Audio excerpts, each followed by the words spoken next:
Welcome to Smart Wealth with Joshua. Your daily stock analysis and catalyst talk. Today, we're looking at Credo. If you find our talks useful, please consider subscribe, like, and comment underneath. So let's just jump right in. We've been digging through a pretty massive stack of earnings reports, analyst notes, and industry white papers for you today. Yeah, and the mission for our analysis today is really hunting down what you might call a true rare bargain, specifically in the high-speed AI connectivity space. Right. Because, when you think about artificial intelligence, your mind naturally goes straight to the highly publicized trillion-dollar chip makers, or maybe the software company. No one's building the actual large language models, yeah. Exactly. But there is this entirely different, heavily overlooked layer to this whole revolution, the actual physical plumbing of it all. Right, the physical wires, the optics connecting these giant supercomputers together. And there's a really specific window of opportunity right now that the broader market just seems to be completely mispricing. Which is exactly where you want to be looking. The disconnect between a company's fundamental reality and its short-term stock chart is exactly where those generational wealth-building opportunities hide for your portfolio. Totally. We are looking at a company that just delivered an absolutely incredible quarter, yet somehow found itself caught in this bizarre market crossfire. Let's start with the top-line numbers because they're genuinely striking. We are looking at Credo's third quarter fiscal year 2026 results. They reported revenue of $407 million. Wow. Yeah. Now, as an investor, a big number in isolation doesn't really tell the whole story. Hardware can be highly cyclical. Yeah, very cyclical. We've seen plenty of networking companies post a good quarter only to fall completely flat the very next one. That's a very fair point, and context is everything here. This wasn't just a routine beat. This was a 51.9% increase from just the previous quarter. Which is huge. Sequential growth of over 50% is incredibly rare for a physical product. Yeah. But if you zoom out to the year-over-year metric, revenue grew by 201.5%. They didn't just meet the Wall Street consensus estimates of around $385 to $389 million.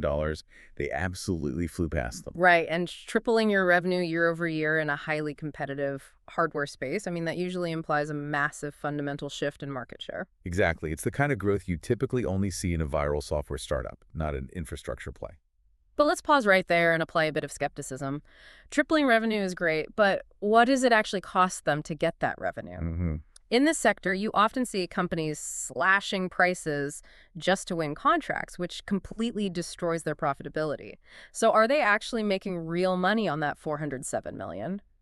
That is exactly the right question to ask. The bottom line is arguably even more impressive than the top line. The non-GAAP earnings per share hit $1.07. Okay. The street was looking for something in the 84 to 89 cent range. So they beat earnings expectations by over 20%. Translating that to actual dollars, we're talking about a record non-GAAP net income of $208.8 million. That means their net margin is sitting at 51.3%. Which is wild for hardware. Right. Let me play devil's advocate for you here. A hardware-oriented connectivity company operating with software-like net margins over 50%. How is that remotely sustainable? It is highly unusual, yes. But it comes down to tremendous operating leverage. That margin quadrupled year over year. Quadrupled. Yeah. When they add a new dollar of revenue, a huge portion of that flows straight down to the bottom line because their fixed costs are already covered. I see. They've scaled to the point where their underlying intellectual property is generating premium returns. They aren't just selling cables, they're selling a highly proprietary solution that commands premium pricing. Okay, so the income statement looks pristine, but what about the balance sheet? Because in a macro environment where interest rates and the cost of capital have been punishing tech companies, debt is a huge vulnerability. This is where their financial health becomes a fortress. They ended the third quarter with $1.3 billion in cash and equivalents. $1.3 billion. Yes. That cash pile grew by nearly $488 million just from the previous quarter alone. And part of that growth was bolstered by an at-the-market offering. Let's quickly clarify that so you understand the mechanics. An at-the-market, or ATM offering, means they were able to smartly raise capital by just trickling new shares into the market at current prices. Right, rather than doing one giant disruptive stock sale that dilutes everyone overnight. Exactly. It's a very efficient way to raise funds when your stock is performing well. But what's the most crucial detail of their balance sheet? Zero debt. Zero debt. That's huge. In an infrastructure arms race, Sitting on $1.3 billion in cash with no debt gives management absolute strategic freedom. They aren't beholden to creditors or crippling interest payments. That freedom is really visible in their cash flow, too. Free cash flow surged to $139.7 million in the quarter. That was supported by operating cash flow of over $166 million. Yeah. But if you're building your portfolio, you don't want a company just hoarding that cash in a checking account. How are they deploying it to ensure they keep growing? They are aggressively reinvesting it back into the business. For example, they deployed $26.5 million in capital expenditures, specifically for production mask sets. Production mask sets. Let's translate that. A mask set is essentially the highly complex blueprint or stencil used in a semiconductor foundry to manufacture a specific microchip. Precisely. And they are incredibly expensive to create. So when a company drops nearly $30 million just on the stencils for new chips, it tells you they're gearing up for a massive wave of manufacturing. They're paying today for the capacity they know they will need tomorrow. Which aligns perfectly with their forward guidance. They are projecting fourth quarter revenue between $425 and $435 million, which is comfortably above the consensus of $411 million. So they're setting the bar even higher. But this naturally leads to the biggest question. How? To put up these numbers, you can't just be tweaking an existing product. You have to be solving a critical pain point for your customers. And in the world of artificial intelligence data centers, the biggest pain point isn't processing speed anymore, it's power and scale. Yeah. Credo's entire competitive moat is built around proprietary, high-speed connectivity intellectual property. They're creating the physical nervous system of the AI revolution. Exactly. Right, we're talking about their active electrical cables, or AECs, along with their zero-flap optics and OmniConnect technologies. But for you, trying to understand the physical reality of a data center, why do hyperscalers, the tech giants building these facilities, why do they care so much about an active electrical cable? Why not just use the traditional optical cables everyone has used for the last decade? Yeah, exactly. When a hyperscaler builds a new AI data center, they literally have to negotiate with local governments and power grids just to secure enough electricity. Power isn't just a line item expense, it's a hard physical limit. And legacy optical solutions, using light to transmit data across server racks, they're incredibly power hungry. They require optical transceivers that convert electrical signals into light and then back into electricity again. And that conversion process generates heat and consumes enormous amounts of power. Exactly. So if you're running tens of thousands of the most advanced NVIDIA processors, every single watt of electricity dedicated to just moving data around the room is a watt you cannot use for actual computing. Spot on. Credo's active electrical cables bypass that optical conversion over short distances.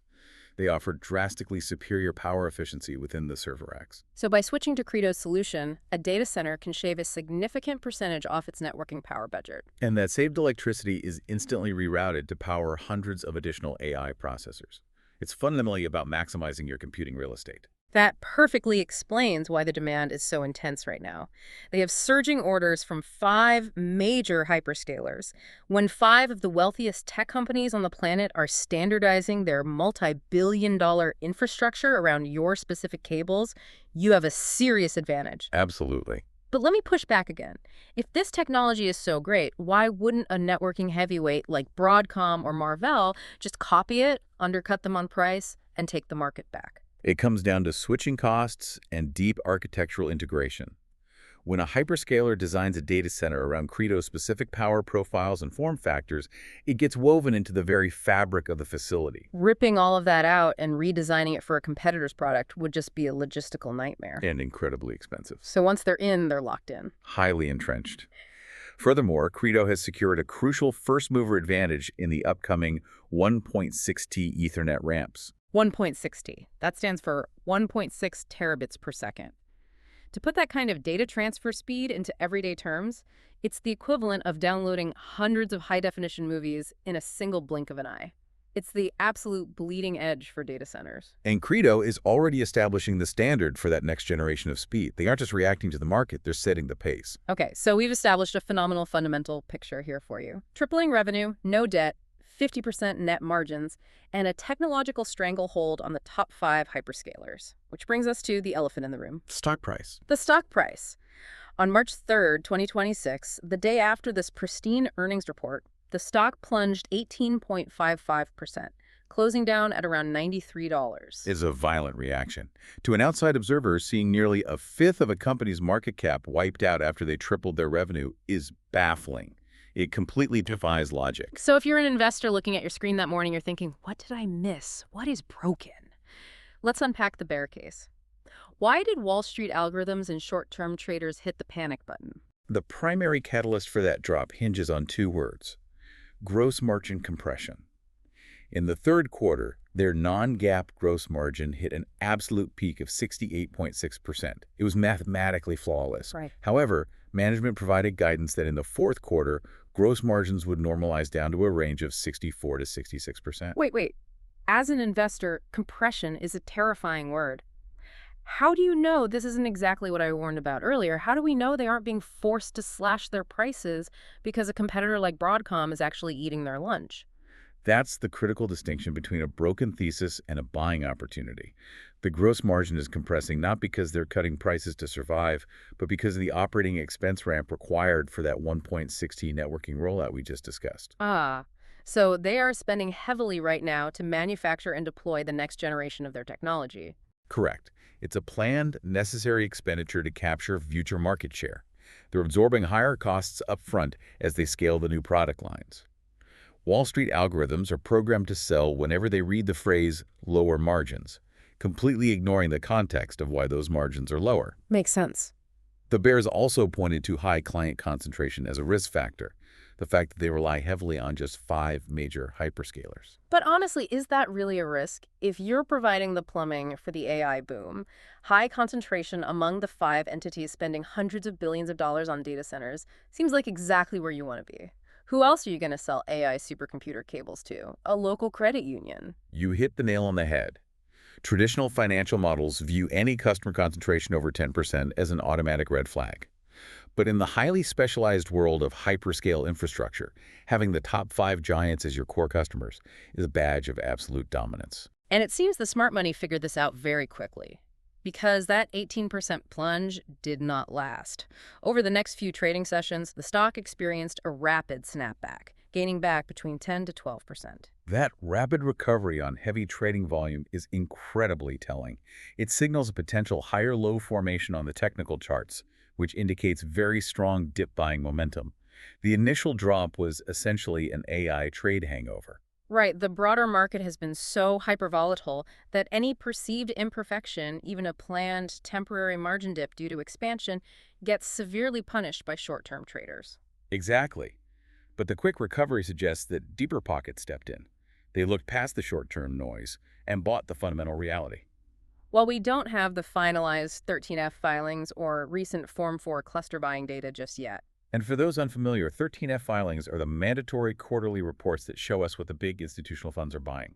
Right, while Form 4s show us when corporate insiders like the CEO or board members are buying their own stock. Exactly. So even without those documents published yet to confirm the exact buyers, the price action alone speaks volumes. You do not see a nearly 12% intraday rebound on a stock price near $100, driven by retail day traders alone. That kind of high-volume recovery strongly implies institutional accumulation. The big funds saw an 18% discount on a pristine balance sheet over a transitory margin issue, and they took full advantage of it. So how do you synthesize this volatility into a cohesive strategy for your wealth-building portfolio? Right now, looking at the quantitative models, the consensus bullish score for Credo sits at a very rare 9 out of 10. Analysts across the board are actively referring to this post-earnings dip as a relative bargain. They're framing it as a distinct opportunity. One analysis pointed out that Credo perfectly exemplifies a strict growth stock filter. A strict growth stock filter, meaning it checks all the demanding criteria. Revenue growth consistently above 50%, high free cash flow generation, expanding operating leverage, and minimal to zero debt. Most companies might hit 1 or 2 of those metrics. Hitting all of them is the anomaly. Precisely. The operating leverage piece is key. Even if the gross margin dips slightly due to manufacturing costs, the operating margins still hit nearly 50%. The core investment thesis here is that the margin normalization to 65% is just a temporary toll booth on the highway to the 1.6 terabit upgrade cycle. The total addressable market is expanding so rapidly with new product rollouts like the zero-flap optics. A pullback into the low $90 range offers an entry window that is exceptionally rare for a company compounding revenue at 200% year over year. This naturally leads us to the catalyst calendar. Because as an investor, understanding the thesis is only half the battle. You need to know the timeline. What are the concrete milestones approaching that could drive the next leg of this story? The most immediate event will be the fourth quarter fiscal 2026 earnings report. Based on their standard reporting cadence following a January 31st quarter end, you should mark your calendar for early June 2026. This will be the major proving ground. The street is looking for roughly $411 million in revenue, but management guided up to $435 million. So in June, you aren't just looking for a beat. You are looking to see if they capture that higher guidance. And more importantly, you need to listen to the earnings call for updates on how quickly these hyperscalers are actually deploying the 1.6T networking gear. Beyond earnings, there are also industry-specific events to monitor. Throughout the second quarter, there are several major AI infrastructure conferences. A prominent one is OFC, the Optical Fiber Communication Conference. These trade shows are prime venues for companies to unveil new partnerships or provide updates on technology ramps. Any positive commentary from a hyperscaler at one of these events could act as a strong speculative catalyst for the stock. I also want to touch on the macroeconomic environment. We live in a world where headlines can derail a portfolio in minutes. Recently, we've seen geopolitical issues, like the tensions in the Strait of Hormuz, rattle global shipping and cause broader market sell-offs. So how insulated is this specific sector from that kind of macro turbulence? This is a crucial point for risk management. The AI capital expenditure rotation is secular. What that means is the billions of dollars that tech giants are spending on AI data centers are virtually locked in. They are competitively forced to spend this money to stay relevant in the AI arms race. If Google stops building, Microsoft wins. If Microsoft stops, Amazon wins. They simply cannot afford to pause. Because this demand is driven by domestic tech giants upgrading infrastructure in a high-stakes race, it heavily favors this total addressable market. They are remarkably insulated from broader, unrelated macroeconomic shock. If global supply chains for basic consumer electronics get disrupted due to shipping lane tensions, hyperscalers are still going to secure the active electrical cables they need to finish their AI supercomputers. It is essentially an infrastructural arms race, and we're looking at the company supplying the most power-efficient ammunition. That level of macro insulation is a tremendous asset for anyone looking to build long-term wealth without being constantly whipsawed by the daily news cycle. It really highlights why the short-term noise of an AI trade hangover is just a distraction. The underlying build-out of this infrastructure isn't a fad.